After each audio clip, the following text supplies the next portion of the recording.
हाँ भाई, स्वागत है आप सबका प्रकाश कंपटीशन क्लासेस में। और विद्यार्थियों, इससे पहले के वीडियो हमने बनाया था मापन पर, आपने देखा होगा। और उसी के साथ अब मापन एवं मूल्यांकन। ठीक है, मापन एवं मूल्यांकन क्या होता है, तो आपने पढ़ा था मापन कि मापन क्या है। मापन में आपने पढ़ा था कि अंक देना, अंक प्रदान करना मापन है। अंक प्रदान करना, दूसरा कोई संख्या लिखना या मात्रा किसी चीज़ की या कितना, इनका जवाब कहाँ से हमें मिलता था, ये सारी चीज़ें हमारी थी मापन। ठीक है, ये चीज़ हमने पढ़ ली थी, हमने आपको बताया था, आपने देखा होगा वीडियो। अब इसके बाद बात करते हैं हम मूल्यांकन की। ठीक है, मूल्यांकन। अब हम जानेंगे मूल्यांकन क्या होता है। ठीक है, जहाँ पर हम पहले अंकों की बात करते थे, वहाँ अब बात करेंगे हम किसकी, गुण की। किसकी, गुण।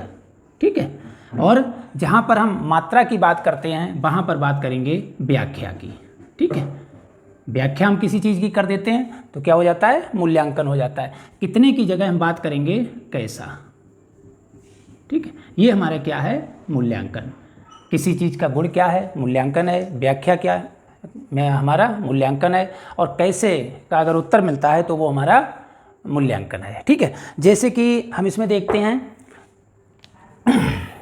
मापन हमने पढ़ा था, अब हम मूल्यांकन की बात करते हैं। जैसे ये मूल्यांकन है हमारा, मूल्यांकन, इसमें क्या है, मापन प्लस मूल्य निर्धारण। मूल्य निर्धारण, मूल्य निर्धारण। देखिएगा, जैसे कि मान लीजिएगा हम मापन की बात करते हैं, जैसे हम कह रहे हैं किसी के नंबर आए हैं 40/50।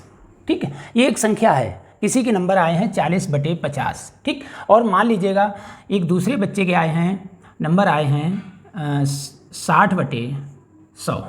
ठीक, अब आप बता सकते हैं बहुत आसानी से किसके नंबर ज़्यादा हैं किसके नंबर कम हैं। नहीं बता पाएंगे, चलिए इसमें नहीं बता पाएंगे तो इसमें बताइए। एक के आए हैं 60/80 और दूसरे बच्चे के आए हैं 80/100। ठीक है, अब ये संख्या है, इसमें आप ये तो बता सकते हैं कि इसके नंबर 60/100 आए हैं, एक दूसरा बच्चा था वहाँ पर नंबर 80/100 आए हैं, तो ये तो बता सकते हैं कि संख्या में इस बच्चे के नंबर 60 आए हैं 100 में से। लेकिन जब तक हम दूसरे से तुलना नहीं करेंगे तब तक ये नहीं बता पाएंगे कि इसके नंबर कैसे आए हैं। ठीक है ना। अब ये तो आप कह रहे होंगे कि हाँ इसके नंबर कम है और इसके नंबर ज़्यादा है। अब मान लीजिएगा हमें मूल्यांकन करना, हम व्याख्या कर रहे हैं। जो बच्चा हमारा इधर 80/100 नंबर लाया है, जिसके आप बता रहे हैं ज़्यादा है, मान लीजिएगा इसी विषय में और सारे बच्चे हैं, उनमें किसी के आए हैं 60/100, किसी के आए हैं 40/100, किसी के आए हैं 50/100। ठीक है, किसी के नंबर आए हैं मान लीजिएगा 75/100। ठीक है, ये नंबर आए। ठीक, अब आप बताइएगा कि ये 80 वाला जो बच्चा है, इसके नंबर, अब हम कह सकते हैं कि इसके नंबर सबसे ज़्यादा आए हैं। ठीक है, यहाँ पर जो था हमारा 80, अगर यहाँ पर ये बच्चा था मान लीजिएगा 90 वाला, ठीक, और ये 80 वाला, तो हम यहाँ पर क्या कहते थे, इसके नंबर ज़्यादा हैं और इसके नंबर कम हैं। ठीक है, अब यहाँ पर हम देख रहे हैं कि एक विषय में इन बच्चों ने, किसी ने 50 नंबर प्राप्त किए, किसी ने 40 प्राप्त किए, किसी ने 60 प्राप्त किए, किसी ने 75 प्राप्त किए, किसी ने 80 प्राप्त किए। अब हमें देखने में लग रहा है कि हाँ 80 वाले के नंबर ज़्यादा हैं। हम बात कर लेते हैं जिसके 90/100 आए हैं, एक बच्चे के। ठीक है, अब इसके बाद इसके साथ और बच्चे हैं, उसके 92 आए हैं। ठीक है, 93 आए हैं, 95 आए हैं, 99 आए हैं। अब आप क्या कहेंगे।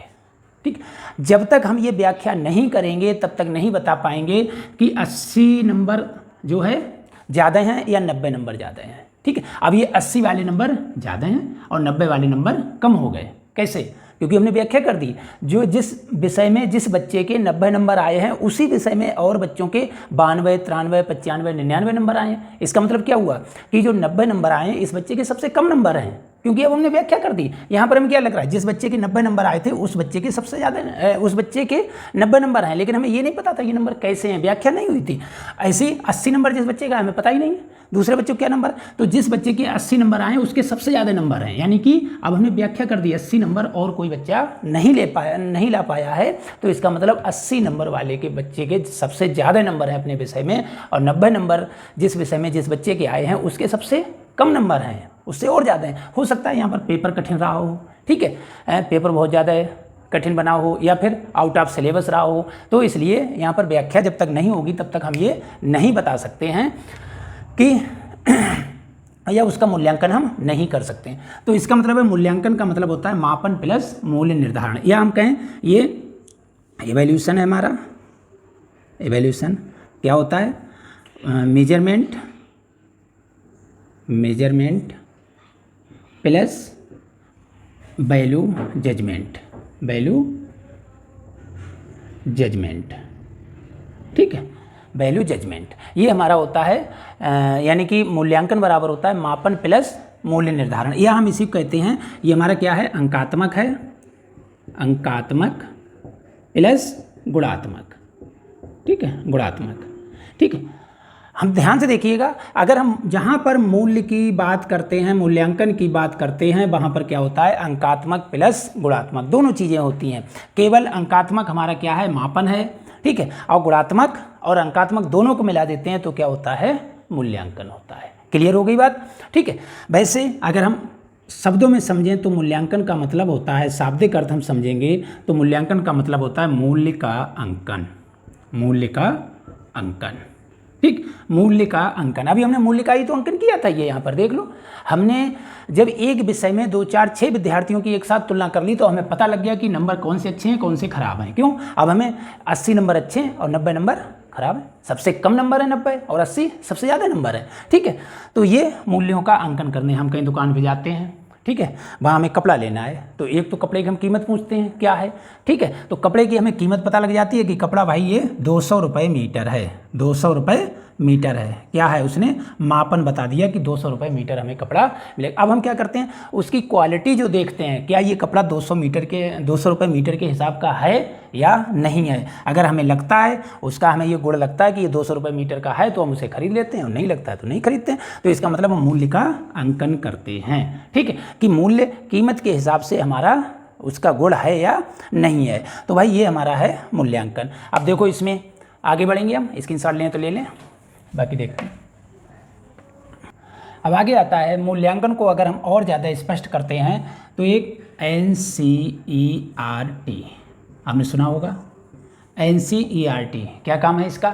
पुस्तक वगैरह छापने का काम है, ठीक है। NCERT national council for education research and training, ठीक है, पूरा नाम होता है इसका। इसकी एक बुक है कॉन्सेप्ट ऑफ एवोल्यूशन, बुक इसकी है, एक बुक है, बुक का नाम है concept of evolution, concept of evolution, ठीक है। उस बुक में इन्होंने मूल्यांकन को स्पष्ट किया है इस प्रकार से, एक त्रिभुज बनाया है, ठीक है। और 3 चीज़ें हैं मूल्यांकन प्रक्रिया में, ये हमारा क्या है? मूल्यांकन प्रक्रिया, ठीक है, एवोल्यूशन प्रोसेस, मूल्यांकन प्रक्रिया, ठीक है। 3 चीज़ें अब कौन कौन सी हैं इसमें? पहला है उद्देश्य, या हम कह लें शैक्षिक उद्देश्य, शैक्षिक उद्देश्य, ठीक है, ये शैक्षिक उद्देश्य हो गए हमारे। दूसरा है अधिगम अनुभव, अधिगम अनुभव, अधिगम अनुभव हो गई ये, अधिगम अनुभव। और तीसरी चीज़ है हमारी मूल्यांकन विधि, मूल्यांकन विधि या प्रविधि, मेथड या टेक्निक, प्रविधि। क्लियर है विद्यार्थियों?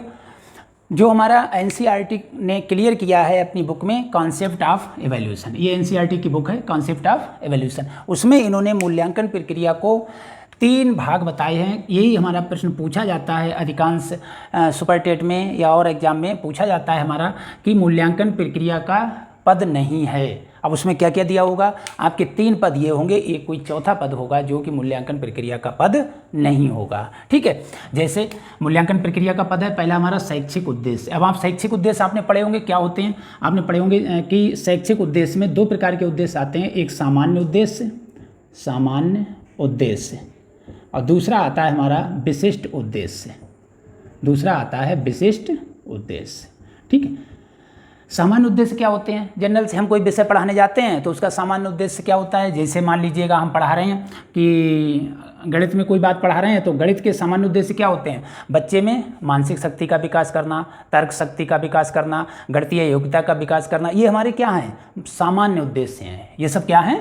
सामान्य उद्देश्य हैं कि जो कि हमारे विषय से संबंधित होते हैं। हमारे विशिष्ट उद्देश्य क्या होते हैं? हमारे टॉपिक से संबंधित होते हैं। जैसे हमारा टॉपिक है मापन एवं मूल्यांकन, तो हमारा विशिष्ट उद्देश्य क्या होगा कि बच्चे मापन कर सकेंगे, ठीक है, किसी चीज़ का मापन कर सकेंगे, किसी वस्तु का मापन कर सकेंगे, किसी व्यक्ति का मापन कर सकेंगे, कमरे की लंबाई चौड़ाई ऊंचाई का मापन कर सकेंगे। ये हमारे सब क्या हैं? विशिष्ट उद्देश्य हैं, ठीक है। मूल्यांकन कर सकेंगे, किसी चीज़ की वैल्यू निर्धारित कर सकेंगे, ठीक है ना, उसका मूल्य निर्धारित कर सकेंगे। तो ये हमारे विशिष्ट उद्देश्य हैं जो कि मापन और मूल्यांकन से संबंधित हैं। हमारे सामान्य उद्देश्य क्या है? हमारे विषय से संबंधित होते हैं। क्लियर हो गई ये बात? अधिगम अनुभव, अधिगम अनुभव क्या होता है? यानी कि सीखने के जो अनुभव हैं बच्चे के वो कैसे हैं, बच्चा कितना सीख रहा है, ठीक है, कैसे सीख रहा है, कितना सीख रहा है इसका मतलब उसका मापन है, कैसे सीख रहा है उसका मूल्यांकन है। तो ये हमें देखना होता है कि जो जिस बच्चे को हम सिखा रहे हैं वो बच्चा कितना सीख रहा है, ठीक है। तीसरा है इसमें महत्वपूर्ण चीज़ है मूल्यांकन प्रविधि या मूल्यांकन विधि। हम ये निश्चित करते हैं कि मूल्यांकन विधि कैसी है, किस प्रकार की है और बच्चे का मूल्यांकन किस प्रकार किया जाता है। भाई उसका लिखित मूल्यांकन हो रहा है, मौखिक मूल्यांकन हो रहा है, प्रयोगात्मक मूल्यांकन हो रहा है, किस प्रकार से उसका मूल्यांकन किया जा रहा है और वह विधि कितनी प्रभावी है, ये चीज़ें हमें देखी जाती हैं। तो 3 बातें बताई हैं। पहली बताइए कि शिक्षण उद्देश्यों की प्राप्ति किस सीमा तक हुई है, किस सीमा तक हुई है, किस सीमा तक हुई है, ठीक है। अब पहली हो गई कि शिक्षण उद्देश्यों की प्राप्ति किस सीमा तक हुई है। दूसरा अभी हमने बोला था कि अधिगम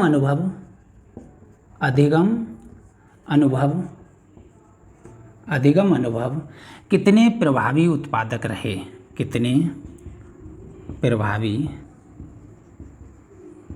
उत्पादक रहे, ठीक। और तीसरी चीज़ आती है, तीसरी चीज़ क्या है कि मूल्यांकन विधि या प्रविधि, मूल्यांकन विधि कितनी प्रभावी रही, ठीक है। मूल्यांकन प्रविधि कितनी प्रभावी रही, ये 3 बातें हमारे मूल्यांकन को और ज़्यादा स्पष्ट कर देती हैं, जो कि एनसीईआरटी की बुक किसमें है? कॉन्सेप्ट ऑफ इवोल्यूशन में है।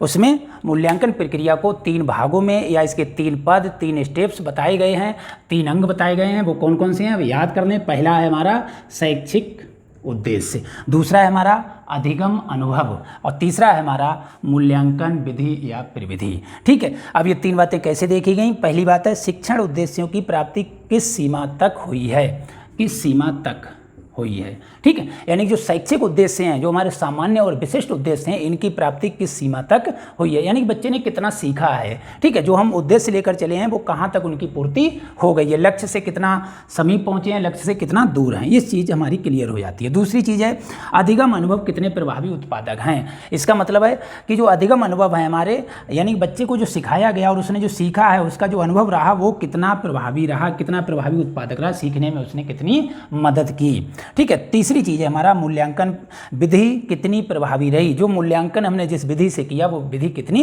प्रभावी रही। तो ये 3 चीज़ें हैं जो हमारे मूल्यांकन को स्पष्ट कर देती हैं। आप स्क्रीनशॉट ले लें इसका। हाँ विद्यार्थियों, अब आपने स्क्रीनशॉट ले लिया होगा। आगे एक परिभाषा है बहुत इंपॉर्टेंट, डांडेकर की परिभाषा है। क्या परिभाषा है कि शैक्षिक उद्देश्यों को बालक द्वारा किस सीमा तक प्राप्त किया गया है या बालक ने किस सीमा तक प्राप्त किया है, ये जानने की व्यवस्थित प्रक्रिया को ही मूल्यांकन की संज्ञा दी जाती है। समझ गए होंगे। अभी हमने कहा था कि शैक्षिक उद्देश्य किस सीमा तक प्राप्त किए गए। हमारा पहला पॉइंट था जो एनसीईआरटी की बुक कॉन्सेप्ट ऑफ इवोल्यूशन में था कि शैक्षिक उद्देश्यों की प्राप्ति किस सीमा तक हुई। तो उसी बात को कहा है कि शैक्षिक उद्देश्यों को बालक द्वारा किस सीमा तक प्राप्त किया गया है, ठीक है। यह जानने की एक व्यवस्थित जो प्रक्रिया है उसी को हम मूल्यांकन कहते हैं, ठीक है। जैसे कि आपने मापन में हमने एक परिभाषा आपको बताई थी, बहुत इंपॉर्टेंट थी, स्टीवेंस, क्या परिभाषा थी कि निश्चित स्वीकृत नियमों द्वारा अंक प्रदान करने की प्रक्रिया ही मापन है। ठीक है, वैसे ही यहाँ पर हम डांडेकर की परिभाषा याद रखेंगे, शैक्षिक उद्देश्यों को बालक द्वारा किस सीमा तक प्राप्त किया गया है ये जानने की व्यवस्थित प्रक्रिया ही मूल्यांकन है। ठीक है, तो ये मूल्यांकन पर एक हमारा छोटा वीडियो था, शायद आप लोगों को पसंद आएगा। वीडियो देखिएगा, चैनल को लाइक कीजिएगा, सब्सक्राइब कीजिएगा। आगे हमारे वीडियो प्राप्त करने के लिए कमेंट जरूर कीजिएगा। धन्यवाद।